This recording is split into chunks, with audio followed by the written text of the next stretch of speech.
Hi everyone, happy Wednesday. It's time for our annual Sunscreen 101. So I'm going to hit the highlights of some things that you should know about wearing sunscreen and all the reasons why, and how you should choose one that is safer for you and going to do the job that you think it's going to do. So many of you know my story probably, that I was literally struggling to find one because I felt like I could not find anything that had ingredients that were not going to cause other things, like even cancer. Like, we wear sunscreen to prevent skin cancer, but there were a lot of cancer causing ingredients, and still are in many sunscreens out there. So I was literally to the point that I was going to start making my own. That was 9 years ago, and then I was introduced to Beauty Counter, and I learned so much about how and why and what to look for and all the things. So first tip, number one thing you want to look for, you want a broad spectrum. A broad spectrum sunscreen is going to cover the different kinds of rays that you're exposed to. You have UVB rays, which are the ones that actually give you a sunburn, and UVA rays, which are those aging rays, dark spots, all that kind of stuff that make us look older. So we want to have a broad spectrum that covers both of those. In addition, many sunscreens now, including the one I use, protects us from blue light. Blue light is the light that comes from our phones, from our computers, and things like that. So ideally, you want something like that. Tip number 2, avoid oxybenzone, benzene, any of those type of ingredients. They're cancer causing, and they're also harmful to the reefs. These ingredients are banned in places like Hawaii and Key West, and hopefully everywhere else soon, but they are really damaging to you and the ocean. Okay, next big important thing to talk about is SPF.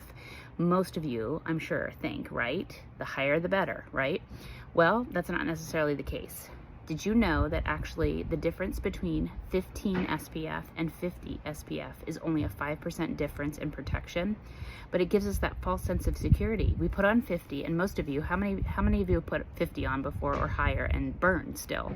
And because you have this false sense of security that thinks you're getting better protection when you're really not. Really, 20 to 30 SPF is all you need, and that's going to give you, a 30 SPF gives you 97% coverage, whereas a 50 is only 98% coverage. It's only 1% difference. The higher the SPF, oftentimes too, has more toxic ingredients in it, so don't compromise for that. There's no such thing as waterproof, so if it's saying that, it's not true. It should be banned. No sunscreen is supposed to have waterproof on the label, but you might run into that. You might see water resistant, that's a different story, and that typically means about 40 minutes after application, and you've let it soaked in and stuff like that. We'll talk about that in a second. You have about 40 to sometimes 80 minutes water resistance. Okay, the next big thing to talk about is chemical versus mineral. Most of the sunscreens on the market are chemical.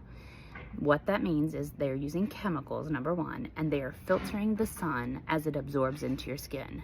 So it's still absorbing into your skin, and it's just filtering to protect you from the burn. A mineral sunscreen, on the other hand, which is mineral based, things like zinc oxide in it, that's actually reflecting and bouncing the rays off of you. You're not absorbing them. That's what we want, right? Okay, important tip here. Let's talk about application. Sprays in particular. I see people all the time at the beach spraying away, not rubbing it in, all the things.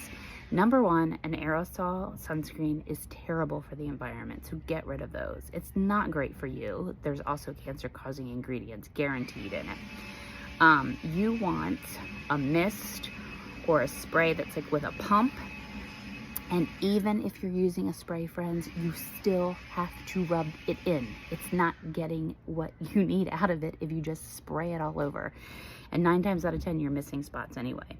You need to let it soak in, and you want to apply that minimum 20 to 30 minutes prior to activity or swimming or anything like that. Ideally, apply it at home before you even go outside or go to the pool or the beach or whatever. Last but not least, if you have questions, reach out. Use the Healthy Living app. That's a great place to start. It's not perfect either, but it's a great way to start to see what kind of ingredients are in sunscreen. And if you need help, I'm always here for it. Good luck and be safe out there.